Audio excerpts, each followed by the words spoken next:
सूरजपुर में शौर्य नाम का एक गरीब आदमी रहता था, जिसका गांव में एक ढाबा था। शौर्य अपनी बीवी रीमा के साथ रहा करता था। रीमा और शौर्य दोनों ही की हाल ही में शादी हुई थी। शौर्य, तुम उदास लग रहे हो, सब ठीक तो है ना? क्या बताऊं रीमा, ढाबे पर सिर्फ इक्का दुक्का ग्राहक ही आ रहे हैं। आज भी मुश्किल से हुई है। मैं तो बहुत परेशान हो चुका हूँ। समझ ही नहीं आ रहा कि क्या करूं और क्या नहीं। कैसे घर चलेगा, कैसे होगा सब कुछ पता नहीं है। मुझे माफ करना। शादी के बाद हमें अच्छी अच्छी बातें करनी चाहिए, लेकिन मैं तुमसे कैसी बातें कर रहा हूँ। मुझे माफ कर दो रीमा। खबरदार शौर्य, अगर तुमने आइंदा से माफ़ी मांगी तो हम एक दूसरे को, अभी से नहीं, हम एक दूसरे को कई सालों से प्यार करते आ रहे हैं। पहले तो तुम्हारा ढाबा बहुत मशहूर था, लेकिन अब क्या हो गया अचानक? तुम तो इतना बढ़िया खाना भी बनाते हो। पता नहीं रीमा, पहले गांव में सिर्फ एक ही ढाबा था, लेकिन समय के साथ साथ अभी गांव में कई सारे ढाबे खुल चुके हैं जहां खाना सस्ता भी मिलता है। इसलिए भी शायद। तुम चिंता मत करो शौर्य, हम तुम्हारे ढाबे को फिर से खड़ा करेंगे।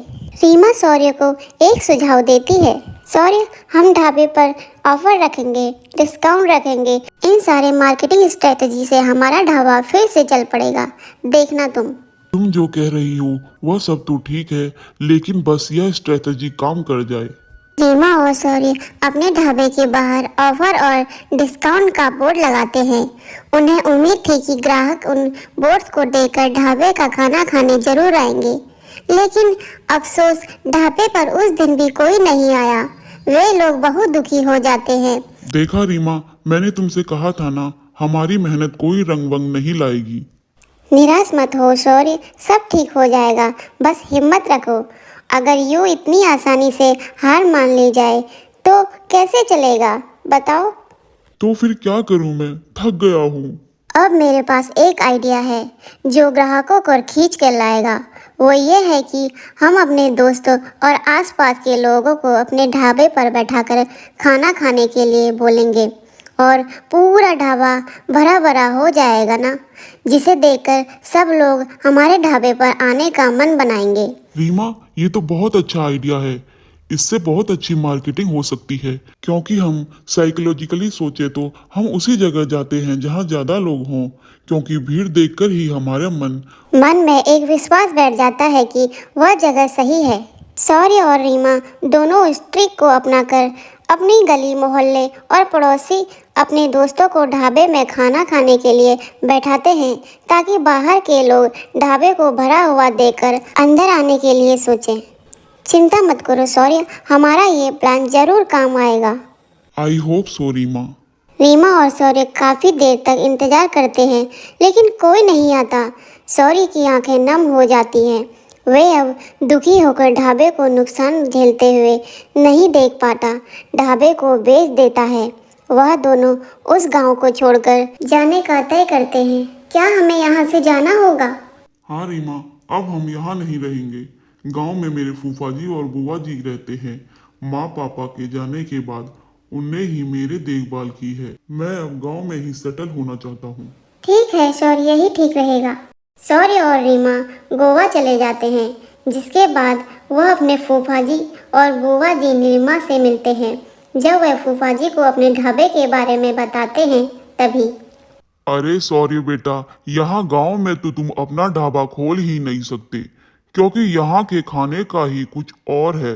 लेकिन एक मिनट, तुम यहाँ पर अपने खाने का स्टाइल ला सकते हो, और वो भी मेरे साथ काम करके। कैसी बात करते हो आनंद? शौर्य एक शेफ है और तुम्हारा हॉट एयर बैलून राइड का बिजनेस है। अब क्या शौर्य तुम्हारे साथ आसमान में हॉट एयर बैलून में खाना बनाकर बेचेगा? कुछ भी बोलते हो तुम। अरे नीलिमा, अभी जो कुछ भी तुमसे मैंने बोला वह एकदम सही बोला। हाँ, अब शौर्य खोलेगा अपना ढाबा, वो भी आसमान में। हम बादलों के बीच में शौर्य का हॉट एयर बलून ढाबा खोलेंगे।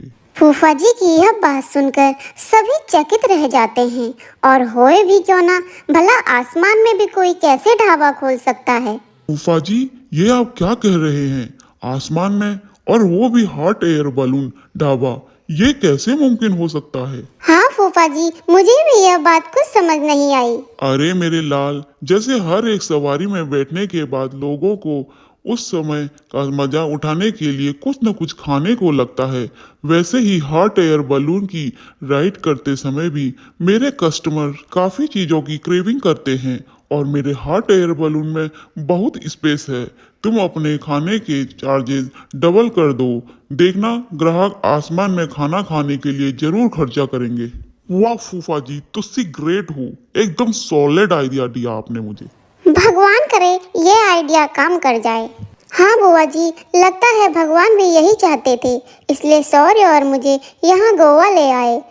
फूफा जी और सौर्य दोनों अब हॉट एयर बलून राइड की जगह पर जाते हैं और हॉट एयर बलून में सारा खाना बनाने का सामान सेट कर जाते हैं, जिसके बाद वे लोग उसमें सवार होकर उड़ जाते हैं। ग्राहक आसमान में बादलों के बीच स्वादिष्ट गर्मा गर्म पदार्थ खाते हैं।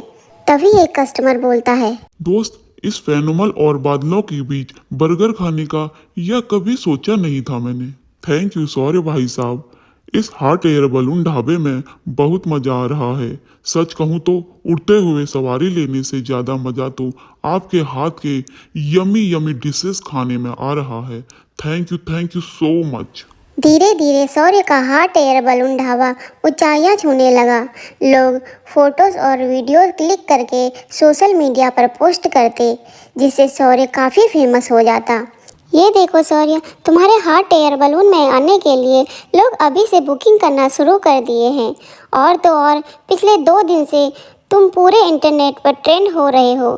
तुम्हारे ट्रेंड इन्वेस्ट पर फेमस बॉलीवुड सेलिब्रिटी तक पीछे रह रहे हैं। अरे सॉरी, मैंने कहा था ना यह आइडिया काम करेगा। देखा, कर गया ना काम। हाँ थैंक यू फूफा जी, यह सब आपके कारण ही मुमकिन हो पाया। अरे come on child, thank you बोलकर मुझे शर्मिंदा मत करो। मैं तुम्हारा पिता जैसा हूँ। पिता जैसा नहीं, आप मेरे पिता हो।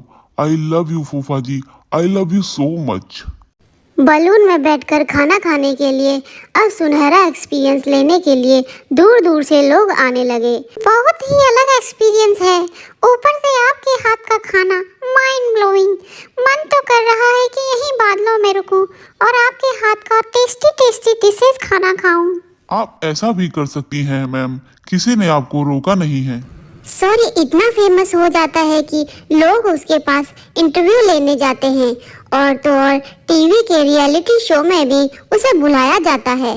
सौर्य अपने हॉट एयर बलून ढाबे से ढेर सारी सफलता प्राप्त कर लेता है और जीवन में खूब आगे बढ़ जाता है। जिस सौर्य को कभी हमेशा असफलता ही मिलती थी, आज वह बादलों में अपने जायके से लोगों का दिल जीत रहा है।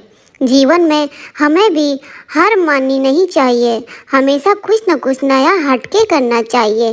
क्या पता सौर्य के बाद अगला नंबर आपका ही हो फेमस होने का।